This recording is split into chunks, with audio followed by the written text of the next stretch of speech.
Keep yourself in the loop of everything football on the Golden State Media Concepts Football Podcast. The latest news on and off the field, be it college football, Big Ten, SEC, Big 12, Pac-12, ACC to the NFL. We've got you covered. Listen to the Golden State Media Concepts Football Podcast.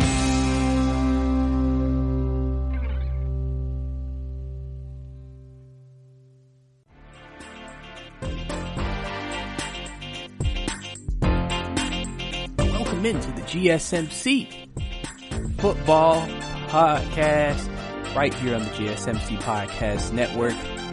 I am your host, Brice Lewis, and obviously you know what it is. We know what we do here on the podcast. We're going to go right into the news here as we talk about everything from the NFL, primarily in some college, and obviously the theme of this show today is just going to be a lot of COVID stuff at the beginning, really just to let you guys know. Obviously, training camps have began around the league.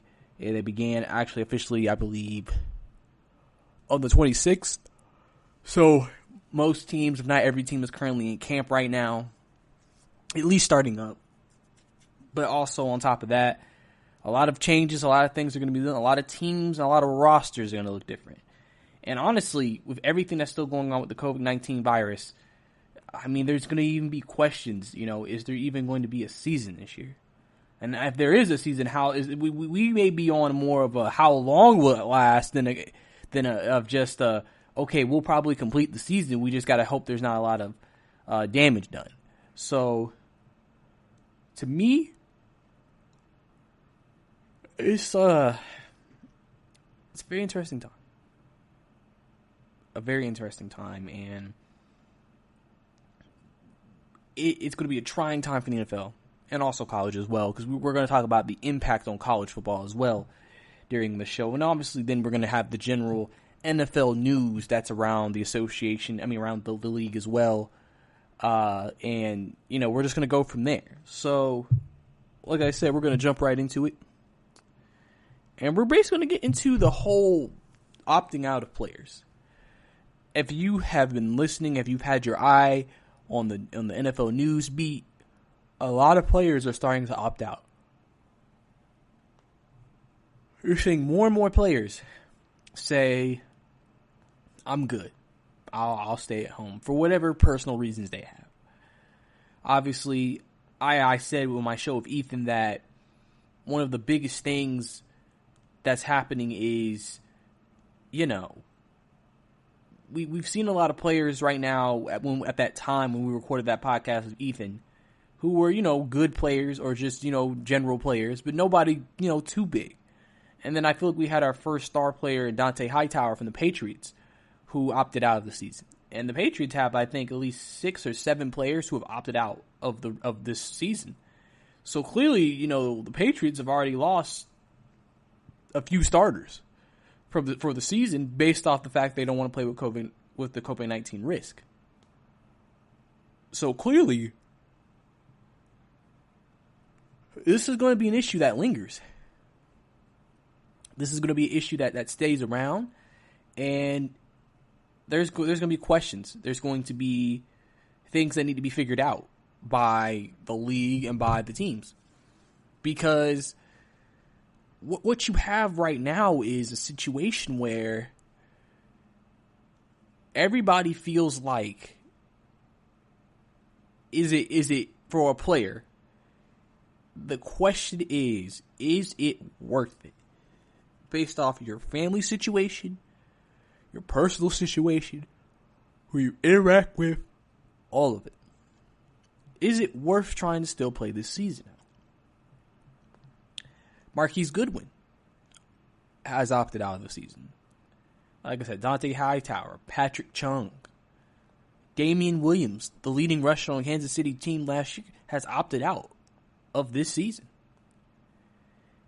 I mean, you're going to probably hear more names. I'm sure there are players in circles discussing, talking about, and, you know, bringing up, you know, what's going on. Because they're like, man, if all these players are opting out, should I opt out too? If all these players are saying it's not safe, should I join them? You know, it's one of those things where you kind of just, you understand, if you are a person seeing this, why these players are opting out, because they're doing it for the safety of their families and etc. And so we'll have to see how big the number grows, because the number will continue to grow. I don't know what the deadline is yet for the season in terms of deadline stoppages and everything like that, but I think there's going to come to a point where they're going to have a point where they're like, okay, yeah, it's time for us to, you know, have that point where, okay, if you don't opt out by this point, you're committing. Obviously, you could see it was interesting in the case of Damien Williams, because the Chiefs are a team that's expected to be back in the Super Bowl again next year, or has favorites to be. And you always think with teams that have probably the best chances to make it to the playoffs and compete for a championship, maybe they'll be more reluctant to opt out because they know the opportunity that is presented to them. But at the same time, again, it's understandable, you know, why they choose not to take the risk, why they choose not to take the chance. Because you got to ask yourself, is it worth it? Is it worth going for, or going, you know, for that championship with the risk of maybe potentially contracting the virus and potentially spreading it? Obviously, the NFL has not discussed a bubble system, which it would be hard to do a bubble system, though, you know, there may be some ideas that some people may have that could potentially work if the NFL wanted to explore it. Maybe they haven't necessarily talked about it themselves, but if they wanted to explore it. And basically, listen, with all these players opting out, teams that we thought were title contenders may not be title contenders anymore.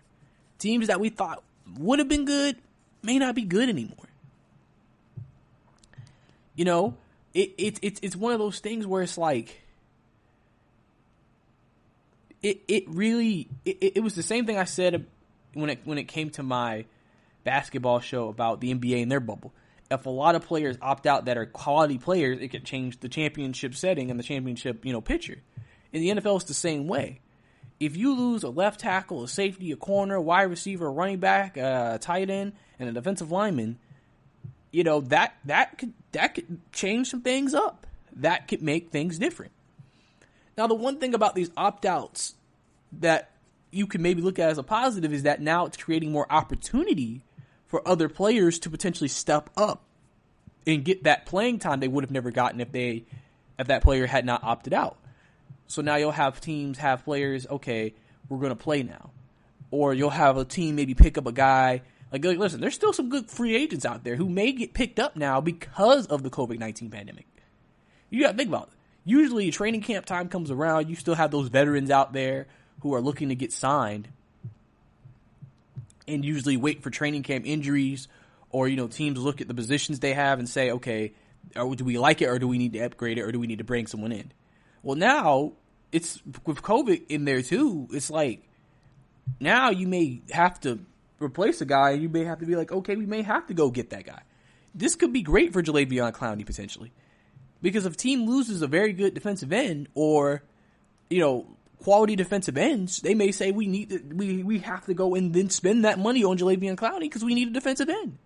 Because all the free agents, unless they say, you know what, I'm not going to sign with a team, they're all going to play.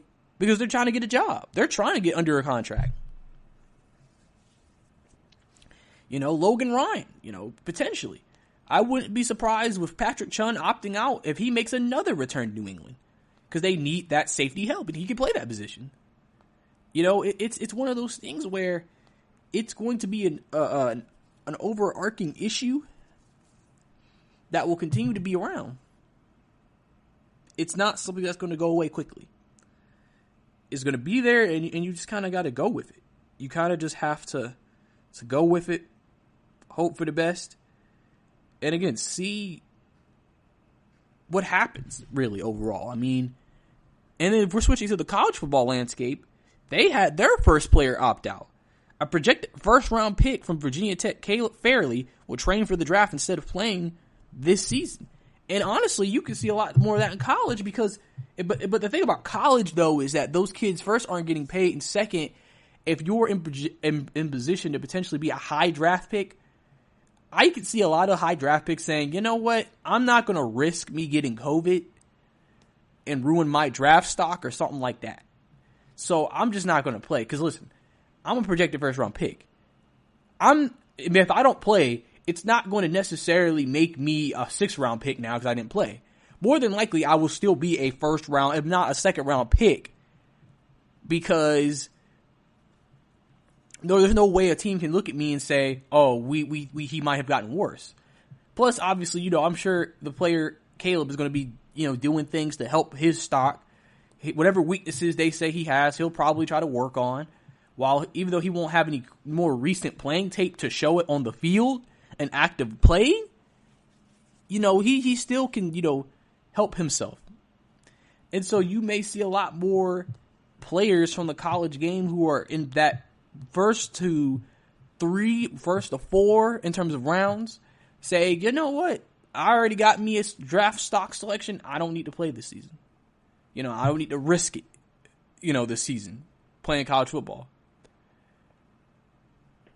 Again, maybe, obviously, a big statement will be made if maybe a Ty who's considered in the top 5 or top 10 of the NFL draft next year opts out. Because then it's just like, if they're opting out, then you don't know how many other top 10 picks may follow.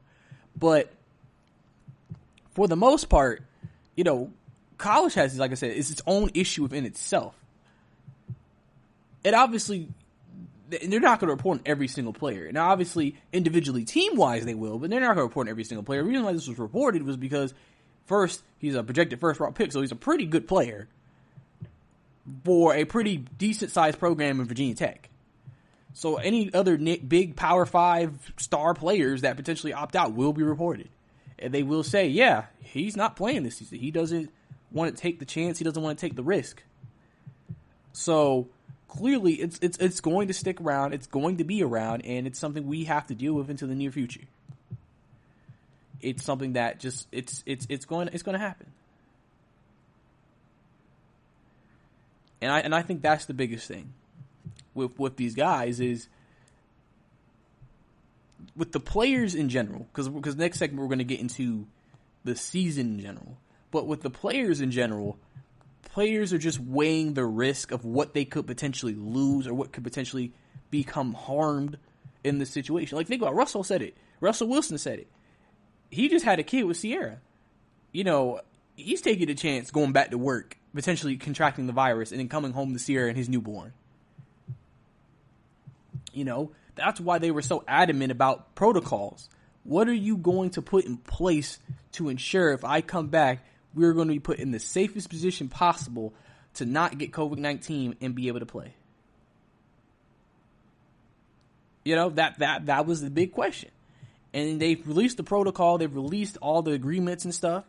You're still seeing players opt out because some players just feel like it just doesn't sit right with me. It doesn't sit right in my stomach to try to risk it like this because there's just too much potentially on the line that could come out of this.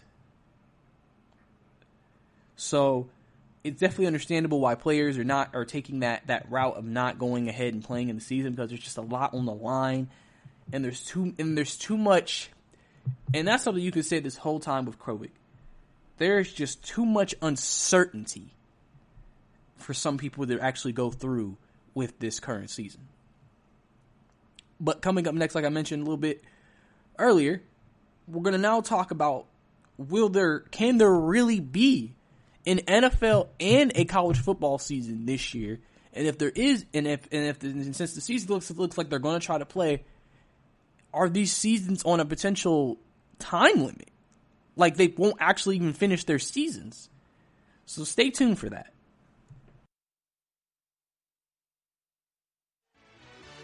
Are you looking for help for your fantasy football team? Check out the GSMC Fantasy Football Podcast. Get today's best advice on who to start, who to sit, even who you should draft. From sleeper picks to red hot lineups, they got it all covered for you. That's gsmcpodcast.com/fantasy-football-podcast. We'll cover traditional leagues, dynasty, PPR, even IDP leagues. When you need fantasy help, there's just one show to hit up. Don't forget to like them on Facebook and follow them on Twitter. Visit gsmcpodcast.com for more info.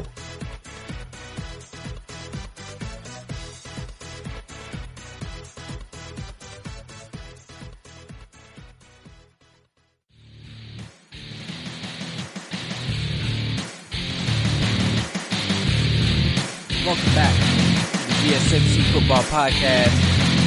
Last segment we discussed all the players opting out around the league right now. The numbers will probably continue to rise. Big names, Dante Hightower, Patrick Chung, Damien Williams, Marquise Goodwin, among some opting out the season, deciding not to play in this current COVID-19 clouded season. You know, so obviously it's understandable. Nate Solder, also from the Giants, not playing. So, like I said, obviously a lot of names. A lot of names.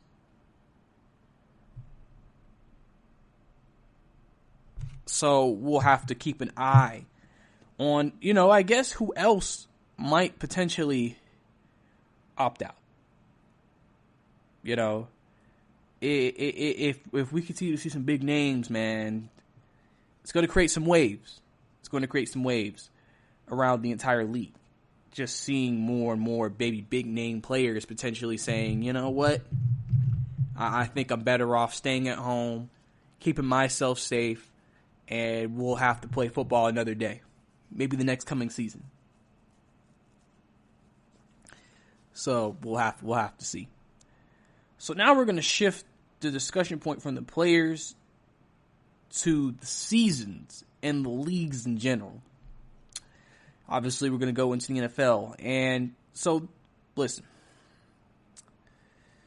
Some people ask, why doesn't the NFL do the bubble? And I think it's because, you gotta think about it. Rosters are bigger. More coaches. 2 more teams than, the NBA. It just, there's so much more you have to account for.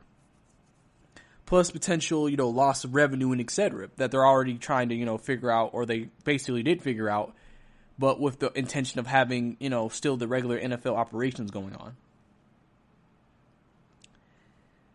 The NFL is in a position, with COVID not getting better, and more people are testing positive for it within the league. The NFL is in a position where if they continue on with the season, they're putting players at risk. They know that. And there probably will be positive tests during the actual season. And so that's why one of the most important things to me, through all the negotiations that they had with the NFLPA, were the protocols. And listen, the players are telling you, for us to feel comfortable playing, we need this. And I said on this podcast, I was like, they don't need to be stingy, because if you try to get what you want and then it ends up being a disaster, you look bad. The owners look bad. The league looks bad. Not the players. You do. And I've had some discussions with my friends. I've had discussions with some coworkers. I've had some discussions with people. And some people think, yeah, they can have the NFL season. But some people are starting to think that it won't finish. They won't play all 16. Shoot, they may not even get to 10. Some people feel like it might be maybe 4 games, 6 games. it's one of those things where it's like you really don't know. You really don't know. And I'm sure that would be probably the worst case scenario for the NFL if they had to cancel games or if they had to postpone their season or cancel their season. Obviously, it would be the most terrible thing that would probably happen to them. And, you know, with seeing what's happening in baseball with the Marlins team, you know, like 13, 12 players had COVID, coaches had COVID, and they had to cancel games. And I thought to myself, what if that happens in the NFL? What if a day or two before, or really the week, since it's a quarantine's going to be a while, during the week, a team has like 10 or 11 COVID positive cases? Would you cancel their upcoming game because, you know, the other team just lost 10 players. That's 10 players. That's death. Plus, if they had any injuries, and you're still expecting them to go out there and play, and then you don't know in between the time that you tested up to the game, you know, if there any more cases will come up. If the other team starts to get cases. Because the last thing you need is potentially putting somebody who's COVID positive out there on the field, and now other players from both sides are exposed to it. Would that make the NFL have to cancel games potentially? If they had to cancel a game, would NFL then say, you know what, if we have to cancel games, we might as well cancel the season? Because then it's going to be weird if one team can't play a game. I mean, they could do the typical, if the bye week hasn't passed by, we'll just reschedule it during the bye week and they'll have their bye week now, but it's risky. It's risky. And so, you know, the season actually happening will continue to be a topic of discussion in many people's circles, because a lot of people don't know, can they actually go through with the season? You know, people have been wondering, why didn't they try to act sooner on potential protocols? Did they truly believe that COVID was going to be died down by the time the season came back? Where it felt like now they're having to rush to make decisions at this point. And with COVID-19 being such a fluid situation, you really have to be adaptive. You have to kind of adapt to what the health experts say and the players of the team say. You can't come into the situation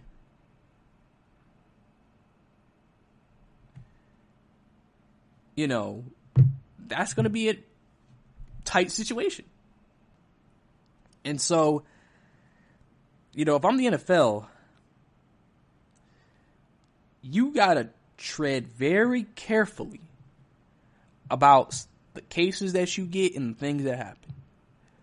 Because if you start to getting high numbers, or you're getting consistent numbers week after week, day after day, and you're continuing the season, I mean, some people may feel like, man, you're really putting the players at risk. Like I said, we haven't even talked about coaches and staff. What if 6 coaches on a team get COVID-19? I mean, they lost basically half their coaching staff. Let's say one of them is the head coach. I mean, teams are going to be put very rough and very unfortunate situations. That's going to be tough. And you really have to be built tough to handle that kind of situation. It's not something that you can sit here and just overlook. You have to come into the situation and really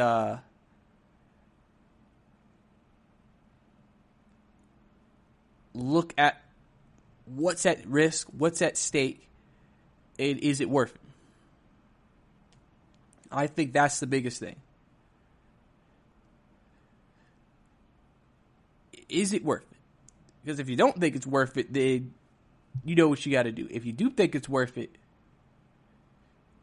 then you got, like I said, you got to put yourself in position to prepare yourself for the top scenarios that potentially could arise because of COVID-19. And the league needs to be on it so that way they can prevent the spread and also protect the players. Because that should be a number one priority. So we'll have to see what happens and how it goes.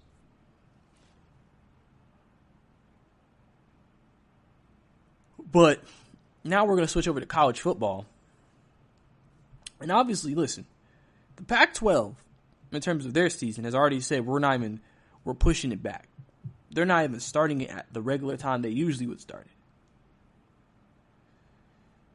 You know, you may see other conferences feel the same way.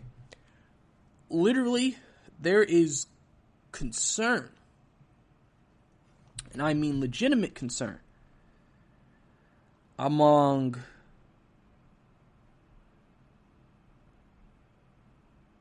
college players, pros, etc., with the season's concern in the fall.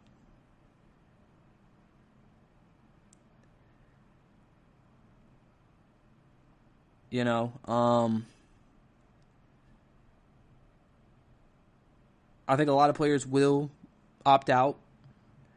I think the SEC will also join in the wave and go ahead and make it a conference-only schedule. You just had Rutgers 15 positive tests.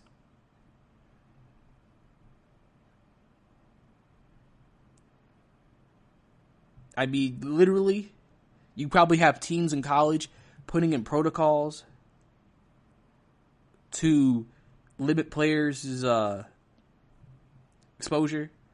You have the NCAA president worried about the fall.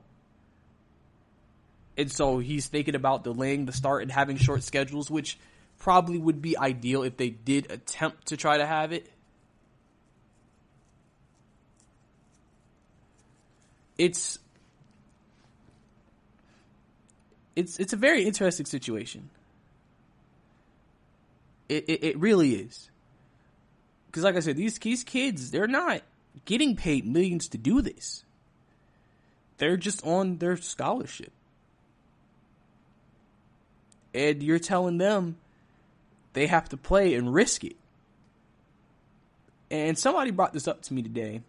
Someone here at the network. High position. And he said, listen, if a player gets COVID-19 and dies, do you realize how bad that will make the NCAA look? Because they allowed this? How are you going to explain to those kids' parents that having the season was the best alternative motive? It's risky stuff. It's risky stuff. With college and everything, trying to make sure they're doing what they need to do to not put themselves in a position where, especially if they allow students back to campus, exposing the players to potential students who could have it, and also exposing players to students that don't have it, and then they have it.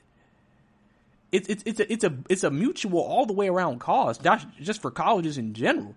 To make sure professors don't get it, to make sure coaches don't get it. It's a multidimensional problem. It's not something you could just pinpoint on one thing and say that's it. So there's a lot of stuff here that has to be determined and looked at to see what happens.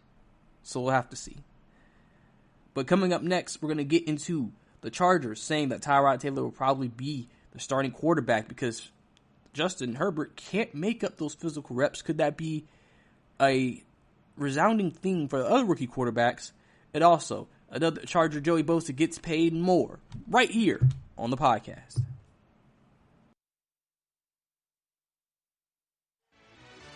Check out the show that's built on the MMA. From the UFC to extreme cage fighting, they got the fights covered. Check out the GSMC MMA podcast. Get the latest news on past or upcoming fights. Join us as we talk to and about some of the biggest names in the MMA, past, present, and future. When it's the fight game, there's just one show to check out. GSMCpodcast.com/MMA-podcast. Don't forget to like them on Facebook and follow them on Twitter. Visit GSMCpodcast.com for more info.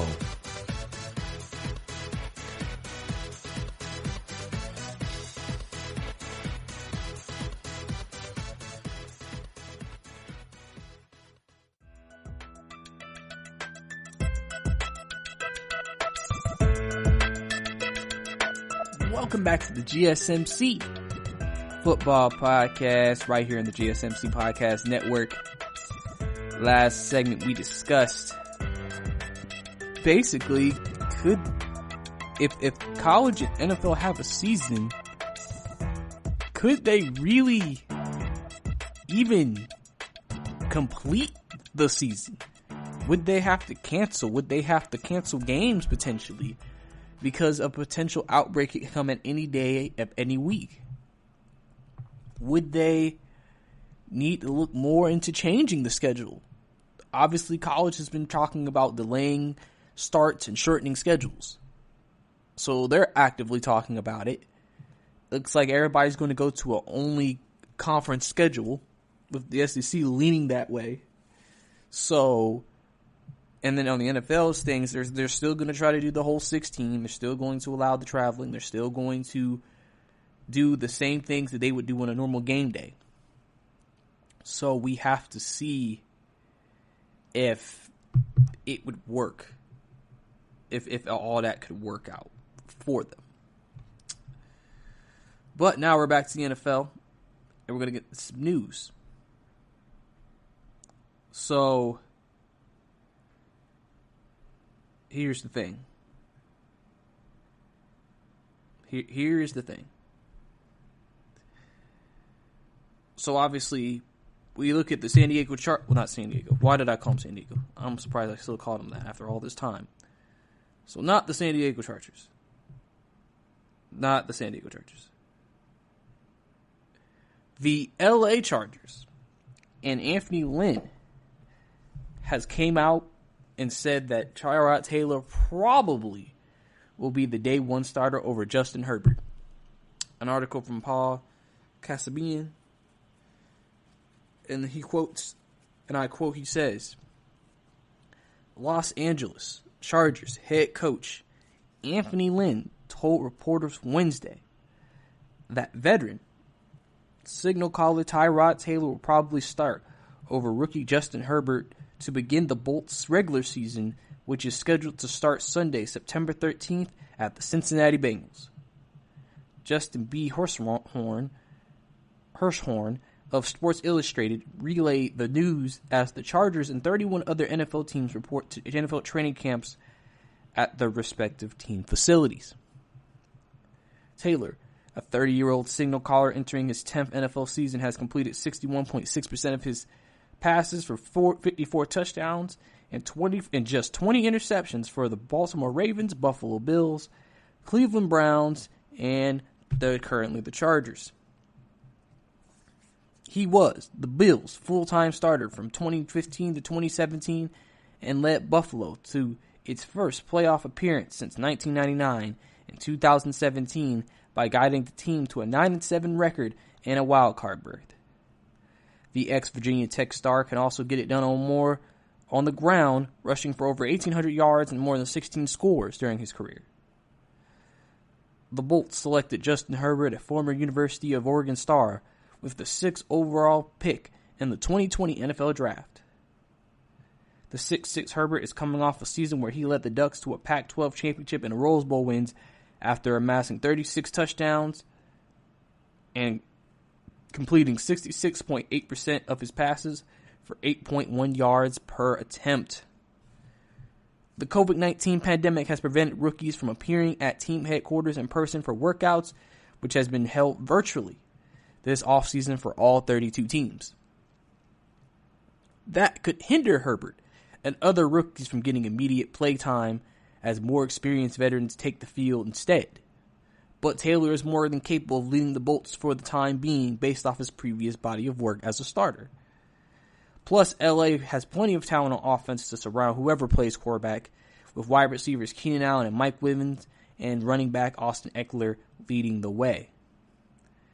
The Chargers also reloaded their offensive line by adding offensive tackle Brian Bulaga and guard Trey Turner this offseason.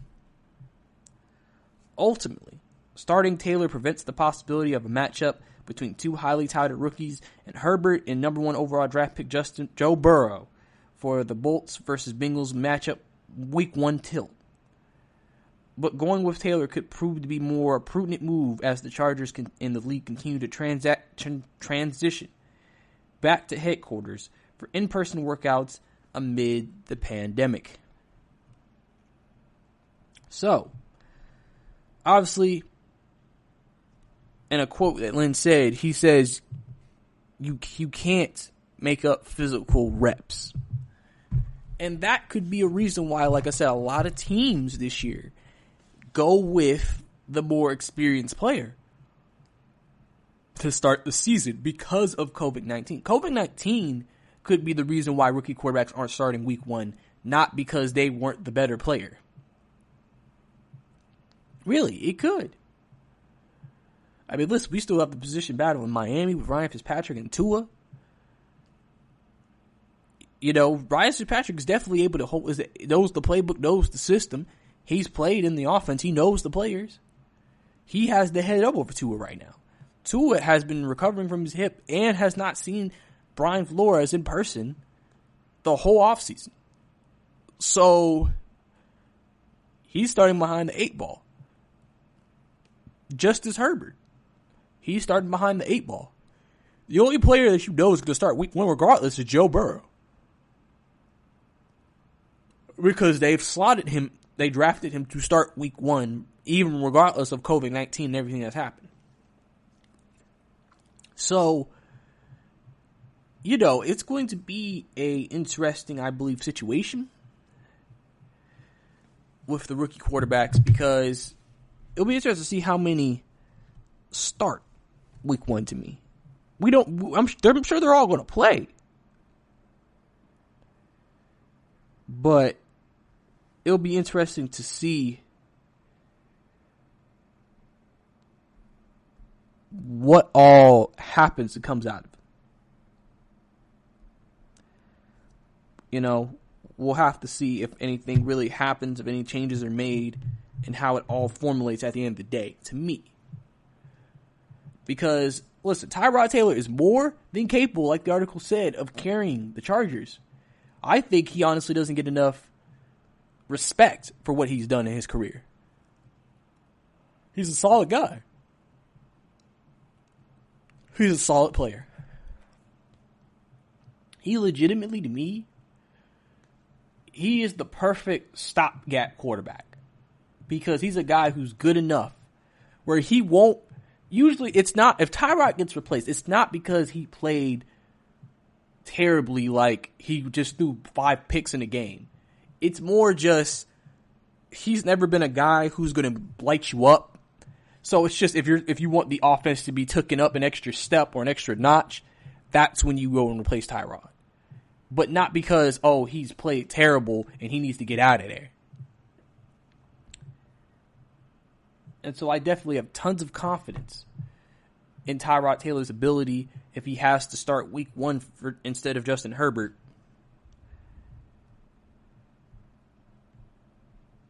And I'm sure the Chargers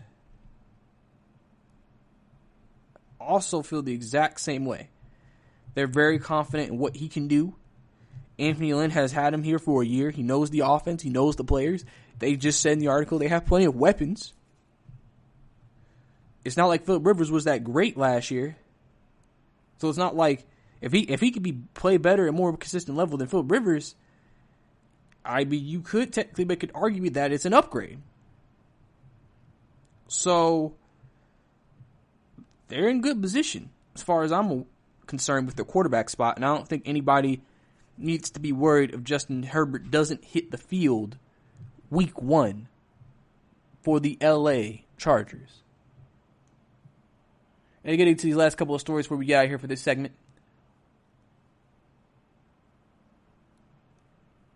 John Lynch, general manager of the San Francisco 49ers, agrees to a 5-year extension.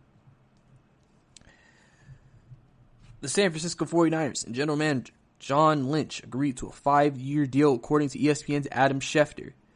So obviously, if you remember, Kyle Shanahan also got an extension through 2025. This extension for John Lynch will keep him here through 2024. So obviously, the core that got them to where they were last year, they're trying to definitely keep locked up and under contract while, everything's going on, because they have built the San Francisco 49ers up to a point where they can maybe be looked at as more of a consistent powerhouse going forward. Lynch helped the Niners go from one of the NFL's worst team to NFL's representative in the Super Bowl this past year, which they lost 31-20 to the Kansas City Chiefs. After missing the playoffs in 3 consecutive seasons and bottoming out at 2-14 in 2016, the 49ers hired Lynch. He quickly helped turn things around, with the Niners improving to 6-10 in 2017, thanks largely to the acquisition of quarterback Jimmy Garoppolo from the New England Patriots. The 49ers fell to 4-12 in 2018, with Garoppolo missing most of the season because of injury, but the groundwork was laid for what will come in 2019. In addition to the Jimmy G trade, Lynch was behind several big moves that transformed the Niners into a force on both sides of the ball. They drafted Deebo Samuel, George Kittle, offensive tackle Mike McGillicuddy, defensive end Nick Bosa, linebackers Fred Warner and Dre Greenlaw, and also signed fullback Kyle Juszczyk. Linebacker Quan Alexander, cornerback Richard Sherman, and traded for wide receiver Emmanuel Sanders and edge rusher D Ford. Some of the key players on the San Francisco 49ers. Giving his status as a safety for one of the most dominant defenses in NFL history, the early 2000s Tampa Bay Buccaneers, it is fitting that Lynch placed a great deal of emphasis on building up the defense at all levels. In 2019, the Niners ranked 2nd in the NFL in total defense, 1st in pass defense, 5th in sacks, and 8th in points allowed. Lynch was also responsible for hiring Shanahan, who was installed a balanced approach on offense and multifaceted running game that complemented the defense to perfection. Obviously, we know about the three-headed monster with Matt Breida, Raheem Mostert, and Tevin Coleman all rushing for more than 500 yards and helping the 49ers rank 2nd in rushing. Lynch was named 2019 Pro Football Writers Executive of the Year for assembling such a great collection of talent. And so this deal is considered and looked at to be very, very much well deserved by Mr. John Lynch. So obviously, as you can say, he's done a lot. And he's done great things. And so, definitely happy for him and everything he has done.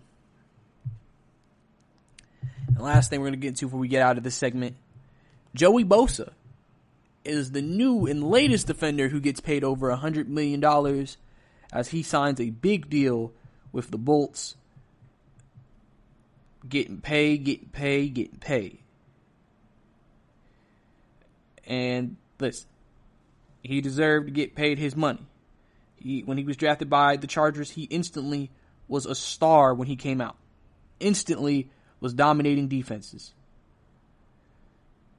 And with that, how could you not pay a guy like that? So you already know his brother's about to get paid a lot of money too, because they're both stars on their respective teams.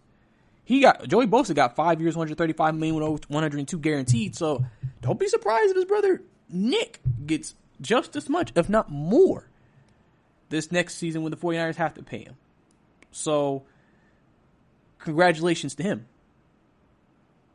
Getting paid his money. You can never hate a man for getting his money. So Great job for Mr. Joey Bosa. But coming up next, we have more NFL news topics. All that right here and more on the GSMC Basketball Podcast. Football Podcast.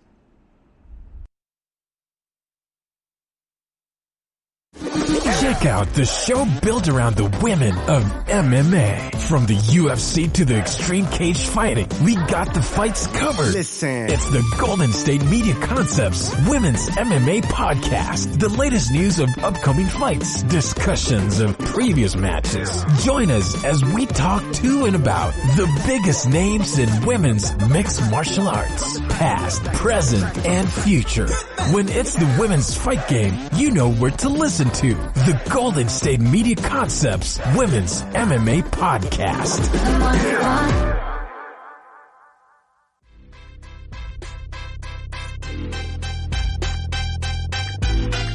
Welcome back to the GSMC Football Podcast.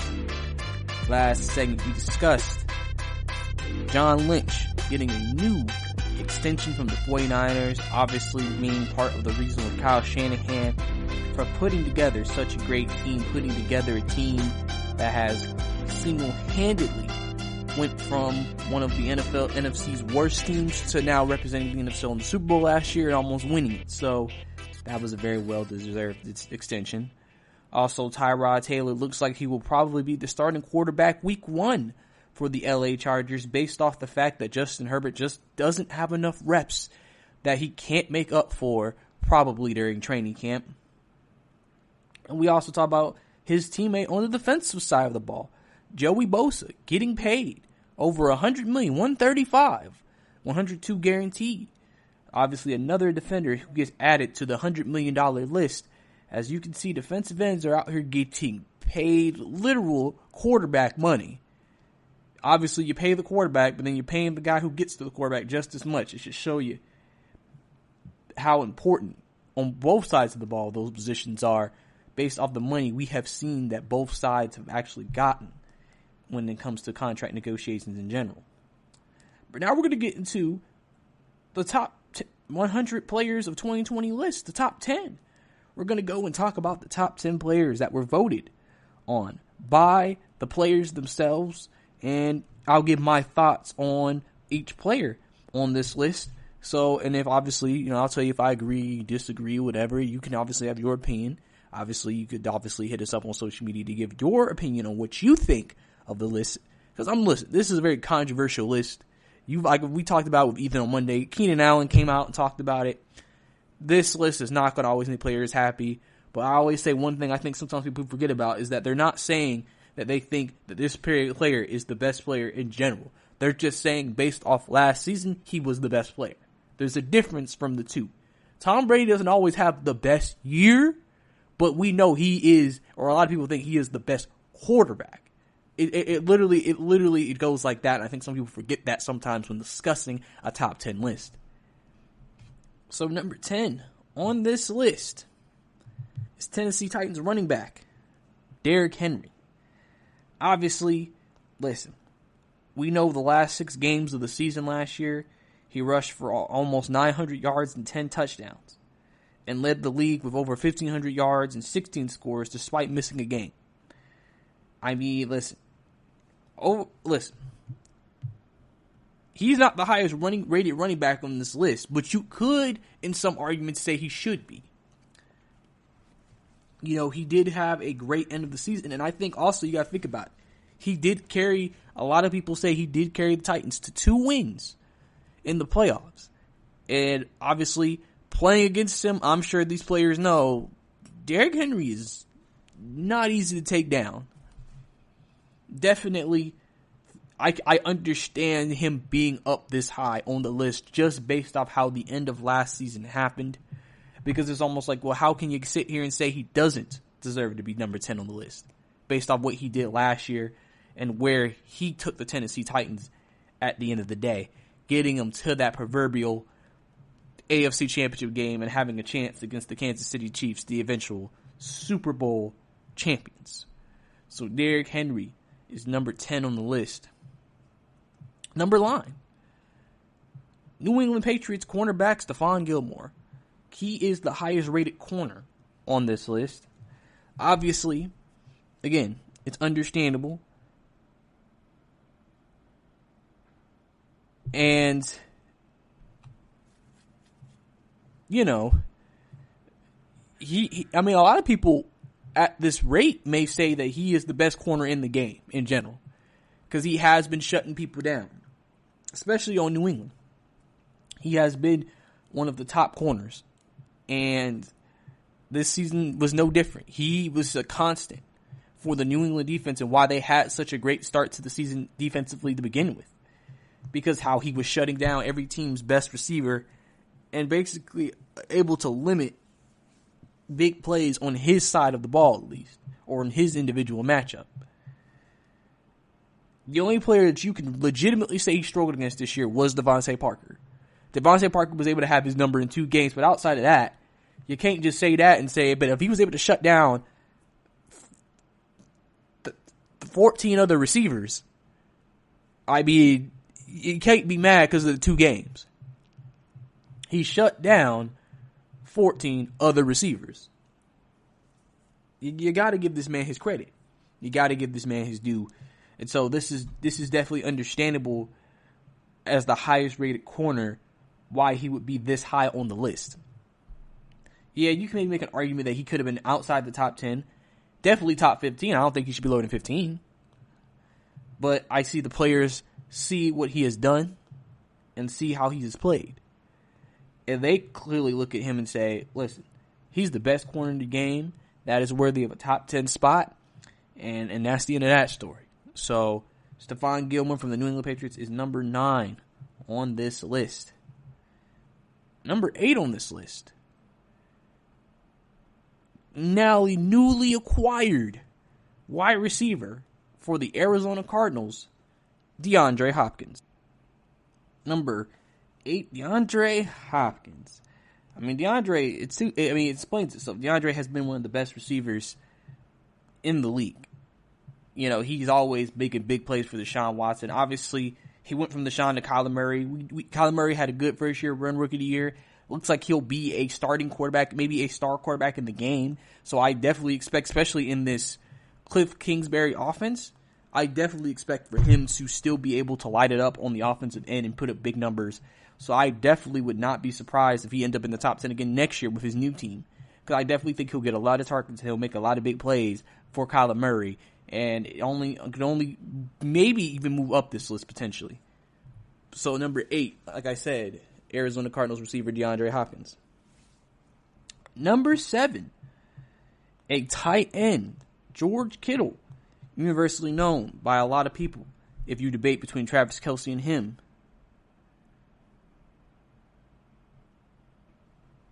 To be the top tight end on this list, it really shows how far the tight end position has gone. Years ago, maybe outside of maybe Tony Gonzalez, realistically, you would never think a tight end would make it the top 10, ever. Maybe top 30, maybe? But not top 10. And that just shows you how dangerous of a threat the players view George Kittle as. He's ranked higher than DeAndre Hopkins. They basically said, we think he is that much as much dangerous as DeAndre Hopkins did at the tight end position. So clearly George Kittle has the respect of his peers, and they understand the type of player that he is. So definitely deserving of it. I completely understand why George Kittle is number 7 on this list. Number 6, Carolina Panthers running back Christian McCaffrey. Obviously, Christian McCaffrey, Mr. Do-It-All, Blue Eyes White Dragon. I mean, literally, this man does it all for Arizona. I mean, he does it all for the Panthers. He literally does it all. And so, you know, listen, he catches it. He runs it in between the tackles, outside the tackles, screens, can play wide receiver. He does it all. He is like the perfect utility back. He literally last year, if they did not have him, the Panthers would probably have one of the worst offenses in the NFL. That's how productive he is. He literally did everything for this team. And so, if you're a player who basically is the reason why your team's even good, you definitely deserve to be in the top 10. Because he literally did everything for the Carolina Panthers last season on the offensive end. So, number 5 on this list, highly controversial wide receiver from the New Orleans Saints, Michael Thomas. Listen, he put up one of the best statistical seasons for a wide receiver in NFL history this past year. This is a seasonal list. How could he not be in the top 5? Really? How could he not be? He broke the receptions record. You can't sit here and say he doesn't deserve it. He did it. He was that guy this past season. You have to give Michael Thomas his credit. You don't have to agree with everything he tweets on Twitter or what he says on social media, the beefs he gets into, etc., etc. But this man produces. Regardless of how he produces. Regardless if y'all want to make fun of him just running a bunch of slants and outs. Dang it. If he's the best at them slants and outs, then who are we to judge him? If you can master something, why not? Why not? So I definitely think him being at number 5, understandable and deserved. At number 4, Kansas City Chiefs quarterback Patrick Mahomes. This surprised a lot of people because Patrick Mahomes is universally, some people are knowing as maybe potentially, especially with what he did last year in the playoffs, some people may have the argument that he should be the number 1 quarterback on this list because he's not. He's actually the 3rd highest, which I think shocked a lot of people. Now, obviously, he posted an Instagram post about it, just the emoji with note-taking, so obviously he knows, all right, I'm 4th. I'll remember that. The man won a Super Bowl and got paid and said, y'all ranked me 4th. Interesting. Very interesting. But Patrick Mahomes, we know how great he is. We know his greatness. So, we understand why he feels that way. And I'm sure a lot of people will debate he should be higher on this list. At number 3, Los Angeles Rams' Aaron Donald. Obviously, universally known as some people say is just the best pure football player in all of the NFL. Aaron Donald is an absolute force on the defensive end, one of the hardest people to block and contain on a game-to-day basis. He is a guy who has just always been in that spotlight as one of the best. And so, him being ranked this high, he's always had the respect of his teammates to that extent. He's always had the respect of his teammates. So, it definitely makes sense why he's up this high. Aaron Donald is an absolute beast, a dominating player, and deserves everything that he's been getting in terms of the praise from different scouts, executives, general managers about the type of player and quality of player he is. Number 2 on this list, Seattle Seahawks quarterback Russell Wilson. Russell Wilson obviously is a guy who's known, who people look at, who carries the Seattle Seahawks.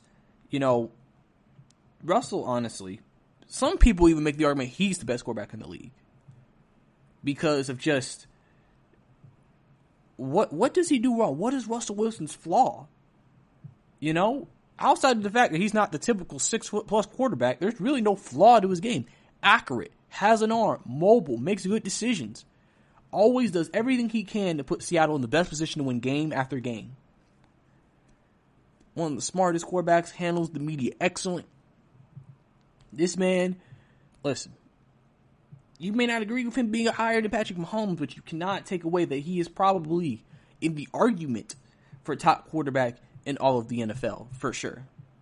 And the number 1 on the list, Baltimore Ravens quarterback Lamar Jackson, and I think that's just based off the year he had. He won MVP, and I think the players just looked at, listen, regardless of what happened in the playoff game, he was the hardest player for us to stop and the most explosive player offensively in the game. I'm sure a lot of people are not going to be agreeing with this. They look at, okay, yeah, I can see him being top 5. I could understand that. But I think a lot of people would probably switch Patrick Mahomes to Lamar. Like, I'd rather switch that and have Patrick number 1 and Lamar 4th than have Lamar number 1 and Patrick 4th. It's a very interesting debate on where people see Lamar Jackson. But again, we have to remind people, it's a seasonal list. Think about the season Lamar Jackson had. Was it better than Patrick Mahomes? And that's the question you have to ask. And the players have spoken, and they think he had the best season out of every player in the NFL this last year. And listen, he won MVP, so it's hard to debate that case. But that's all we have here, right here on the GSMC Football Podcast. Thank you for tuning in to another show. Thank you for letting me be part of your day. Don't forget to listen to our other amazing GSMC podcast shows here on the GSMC Podcast Network. Also, don't forget to follow us on social media. Don't forget to leave us a review or subscribe on any platform that you're listening to us on. And this is your host, Brice, signing out saying, I hope that you have a good day. You've been listening to the Golden State Media Concepts Football Podcast, part of the Golden State Media Concepts Podcast Network. You can find this show and others like it at www.gsmcpodcast.com. Download our podcast on iTunes, Stitcher, SoundCloud, and Google Play. Just type in GSMC to find all the shows from the Golden State Media Concepts Podcast Network, from movies to music, from sports to entertainment, and even weird news. You can also follow us on Twitter and on Facebook. Thank you, and we hope you have enjoyed today's program.